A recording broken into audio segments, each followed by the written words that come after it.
Bismillahirrahmanirrahim.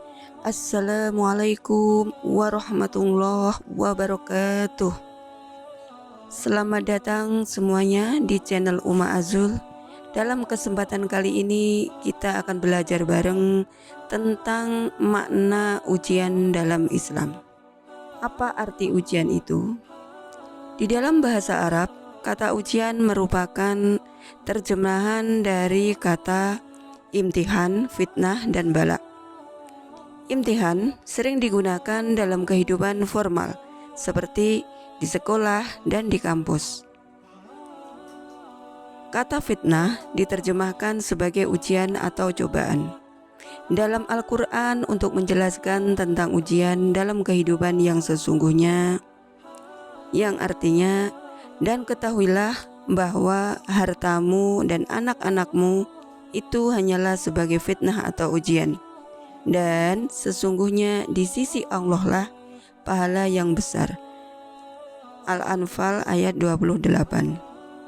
Secara istilah, ujian atau cobaan dimaknai sebagai segala sesuatu yang diberikan oleh Allah kepada manusia, baik atau buruk, disukai atau tidak, untuk menguji kualitas keimanan.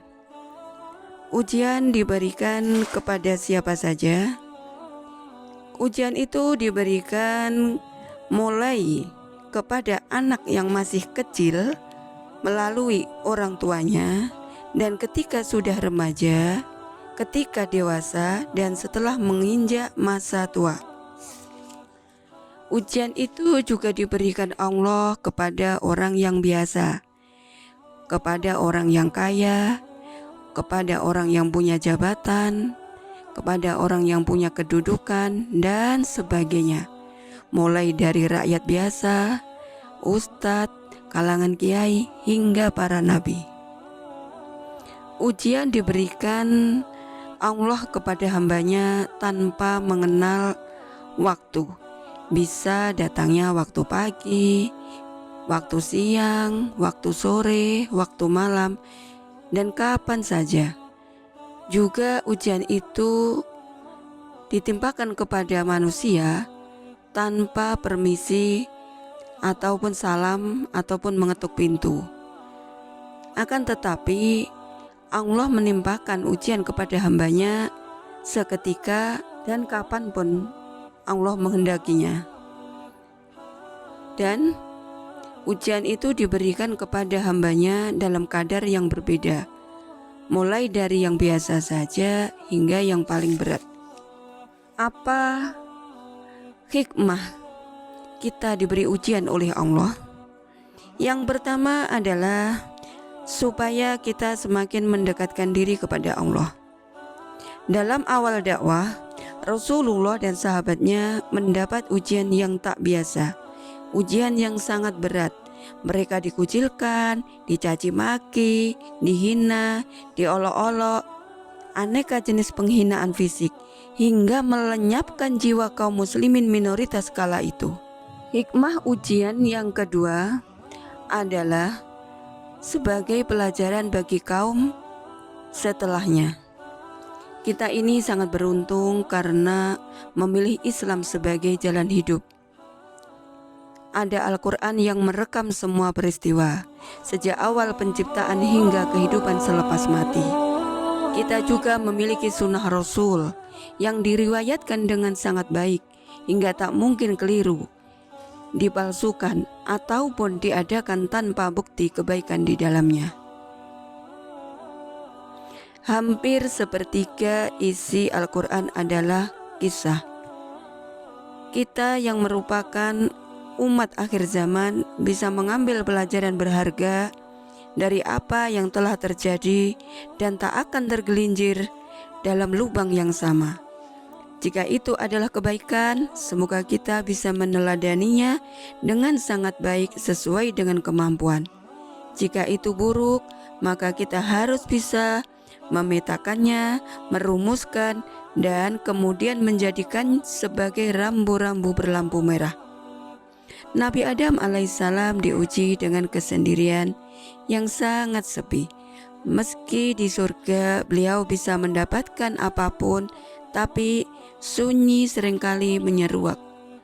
Itu adalah tabiat manusia, karena lelaki pasti butuh wanita dalam perjalanan hidupnya. Maka Adam alaihissalam meminta Hawa kepada Allah, sehingga diciptakan Hawa dari tulang rusuk Adam. Nabi Adam tak menyangka sedikit pun Hawa yang diharapkan menjadi sahabat sejati justru menjadi pintu bagi setan untuk menggodanya. Setan berhasil merayu Hawa dengan izin Allah tentunya. Kemudian Hawa merayu Adam dan akhirnya keduanya tergelincir. Dilempar keduanya sebagai hukuman ke dunia karena tidak mau mentaati apa yang telah Allah perintahkan. Hikmah yang ketiga, diberikannya ujian kepada hamba, yaitu sebagai bekal kesuksesan. Di dalam firman Allah dalam surat Al-Baqarah ayat 201 yang artinya, "Ya Tuhan kami, berilah kami kebaikan di dunia dan kebaikan di akhirat, dan peliharalah kami dari siksa neraka."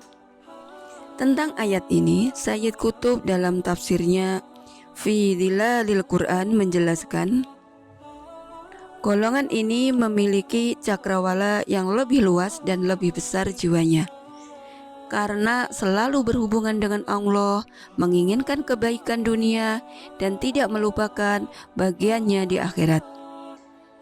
Sudah menjadi mafhum dalam kehidupan zaman ini, ketika dunia menjadi sebuah ambisi, berkejar-kejaran materi, memperbanyak harta, menumpuk kekayaan, hingga melupakan kehidupan abadi di akhirat. Bukankah ini ujian yang amat berat dan tak sembarangan orang bisa lolos darinya? Betul? Betul apa betul? Betul. Insya Allah, dengan kita berdoa dan mengulang-ulang doa sapu jagat atau doa dengan yang lainnya, semua jenis ujian yang diberikan Allah akan menjadi bekal bagi kita untuk menggapai kesuksesan di dunia dan juga kesuksesan di akhirat. Hikmah yang keempat, diberikannya ujian kepada hamba, yaitu untuk meningkatkan kualitas diri. Mari kita perhatikan. Pisau yang sering kita asah, maka ketajamannya akan terus bertambah. Begitu pula dengan seorang hamba, semakin sering dan berat ujian yang diberikan, maka hal itu akan semakin meningkatkan kualitas dirinya. Bukan saja di hadapan manusia, tetapi juga dalam penilaian Allah. Di dalam Al-Quran, Allah berfirman yang artinya, Allah tidak membebani seseorang, melainkan sesuai dengan kesanggupannya. Ia mendapat pahala dari kebaikan yang diusahakannya, dan ia mendapat siksa dari kejahatan yang dikerjakannya. Surah Al-Baqarah ayat 286. Saudaraku sekalian yang dirahmati Allah, hikmah diberikan ujian dari Allah kepada hambanya yang lain adalah bukti cintanya Allah kepada hambanya. Allah memberikan ujian sakit karena sehat memang sangat berharga. Harapannya dalam sakit kita mengerti bahwa ada Allah yang maha menyembuhkan. Kalau Allah memberikan ujian kelimpahan materi, karena Dia sayang kepada kita. Dengan materi itu banyak amal yang bisa kita berbuat.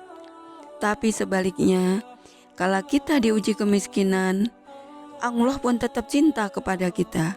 Karena bisa jadi jika kita dititipi atau diberi harta yang banyak atau diberi kekayaan, kita akan berubah menjadi kufur nikmat dan akan menentang kuasa Allah. Sampai di sini belajar bareng kita pada kesempatan kali ini. Semoga bermanfaat. Akhirul kalam, wabillahi taufik wal hidayah. Wassalamualaikum warahmatullahi wabarakatuh.